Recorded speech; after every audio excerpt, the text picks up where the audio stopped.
Hi everyone, my name is Arti Singh and I'm a board member with the National Indo-American Museum, also known as NIAM. The National Indo-American Museum builds bridges across generations and connects cultures through the diverse, colorful stories of Indian Americans. Thank you for joining our special children's program, the Gandhi Peace Program. Parents, teachers, and the community as a whole have been deeply concerned about bullying and violence children face both in the classroom and outside.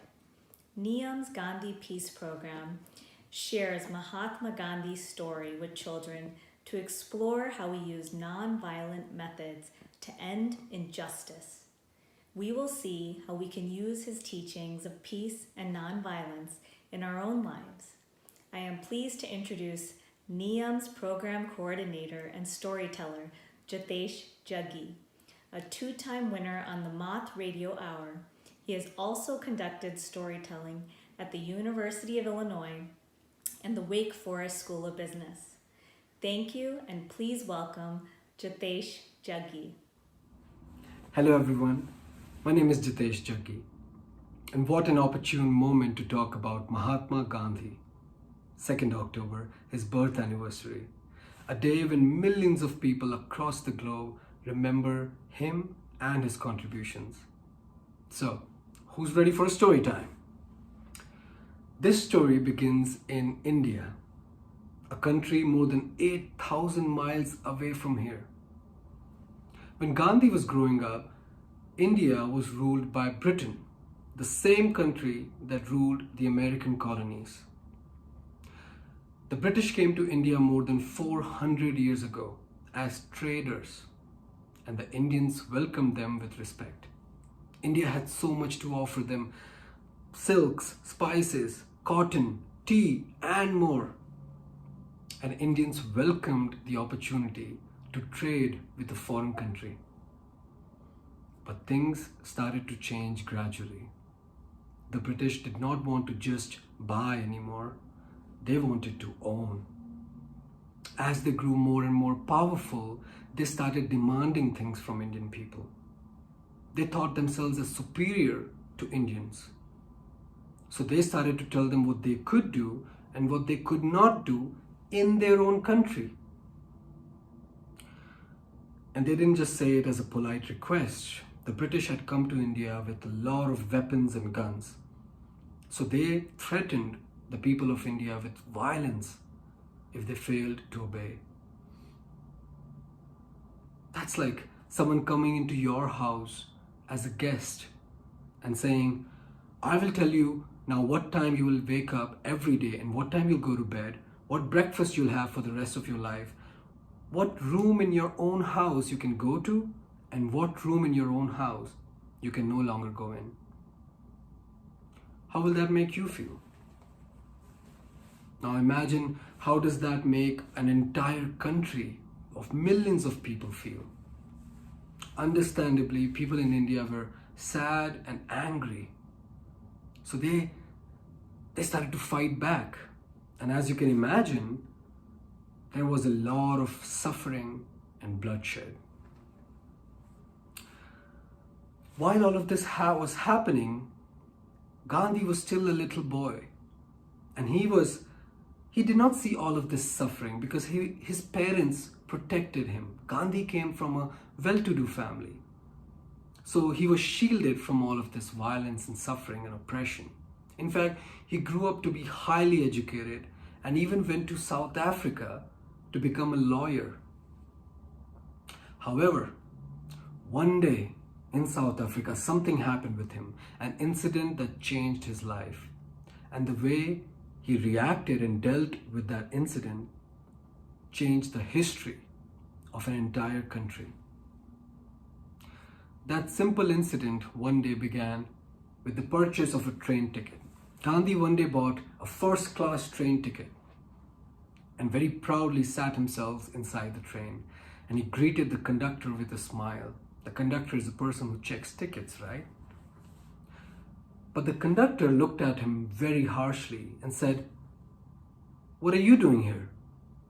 This carriage is only for white people. You need to move to the back of the train immediately. How do you think that made Gandhi feel? He said, but I have paid full price for the ticket. I will not move. The conductor said, doesn't matter. You are making the people around you feel uncomfortable.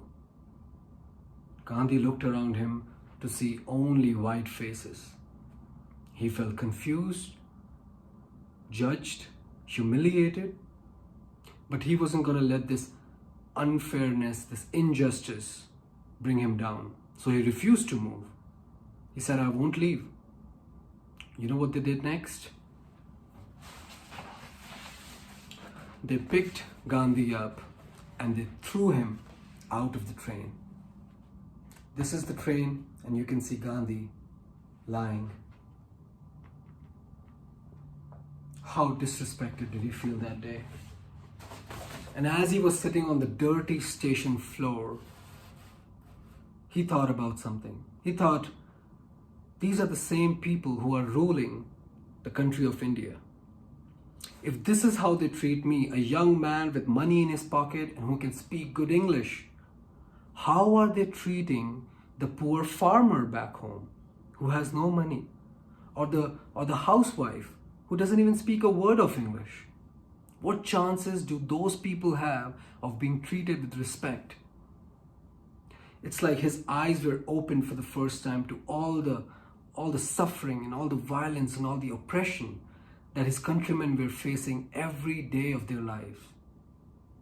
And he decided to do something about it. He saw what the people of India were doing currently. They were fighting back, understandably so. But Gandhi said to the people of India, by fighting violence with violence, we only hurt ourselves. He came up with a new plan, a plan of non-violent resistance, peaceful resistance. He said that instead of all this bloodshed, we will fight. However, not with weapons. You cannot fight injustice with violence, but instead we will fight with our voices, with our will, with our mind. We will demonstrate, we will protest, we will not obey. And that moment he called the non-violent resistance. It was a game changer. And I will give you a perfect example of how he used it. One day, in order to oppress the people of India further, the British government introduced a new charge called salt tax. Now, if you don't know what a tax means, it's like if something costs $10, now you pay $12, and the extra $2 goes in the pocket of whoever made the tax, the British. And the British introduced this salt tax on salt, a basic commodity that everyone needs. Again, obviously, people of India were angry. They wanted to fight back, but Gandhi asked them to pause. He had been working on himself a lot. He had been working to make himself a more peaceful person. So he didn't just preach the message of non-violence, of peaceful resistance. He actually made himself peaceful first. By meditation and taking deep breaths, he could bring himself calm and focus and be a person who is himself peaceful but also powerful. So he told the people of India, if this is how they treat us, we won't fight them with our weapons or with our hands. Instead, we will fight them with our voice. We will fight them with our mind, with our will, and we will not obey. We will not cooperate with them. We will make our own salt. And to the people in the British government, Gandhi said, you people are bullies. You're trying to break us. We will no longer buy salt from you, and we will no longer give you our money. And you know what he did? He said, I will make my own salt, and I don't care if anybody joins me. So alone by himself, he started one day walking from his house to the sea to make salt. At first, 2 people joined him. They said, we believe in you. We believe in this value of peaceful resistance, of non-violent resistance, and we will join you. Then 5 people joined him. Then 500 people joined him. Then 2,000 people joined him.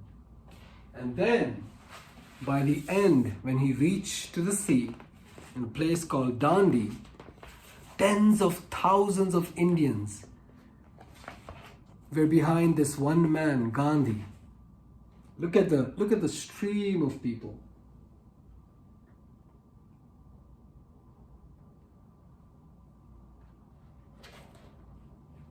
They just wanted to join him because the lesson he was teaching was not about making salt. It was about being self-sufficient.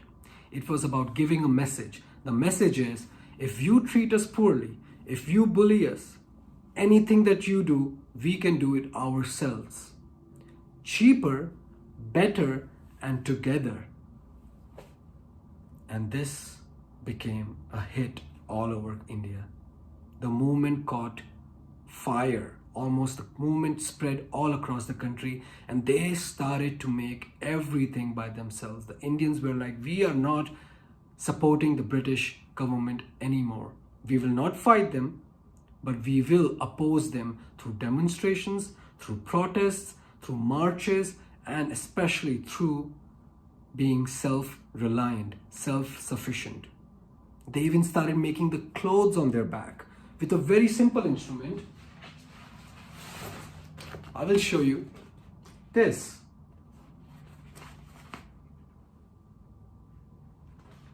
This is called a charkha, a spinning wheel.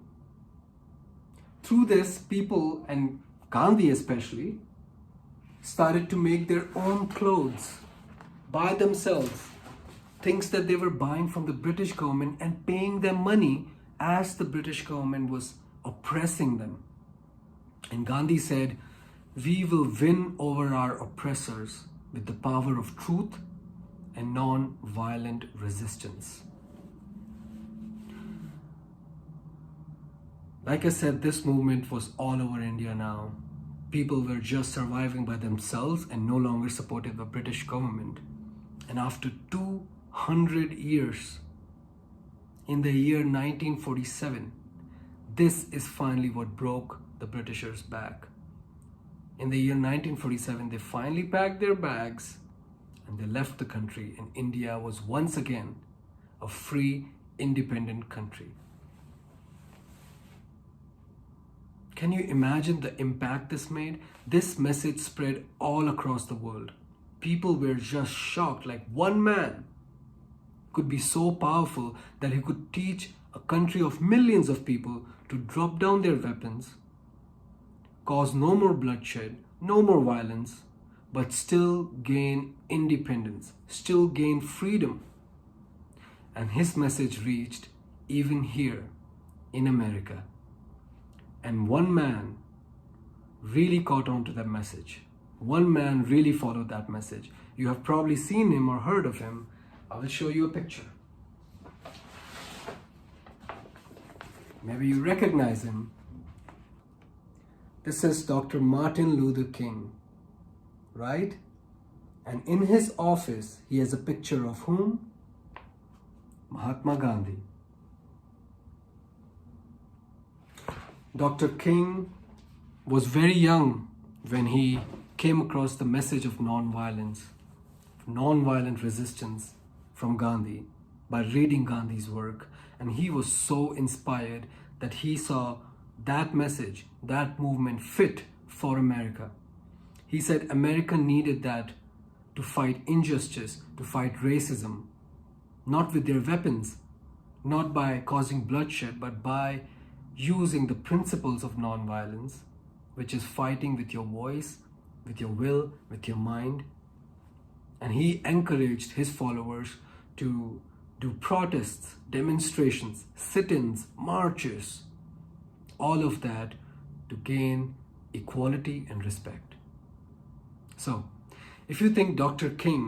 Martin Luther King could learn something from Gandhi's story, do you think you could learn something too?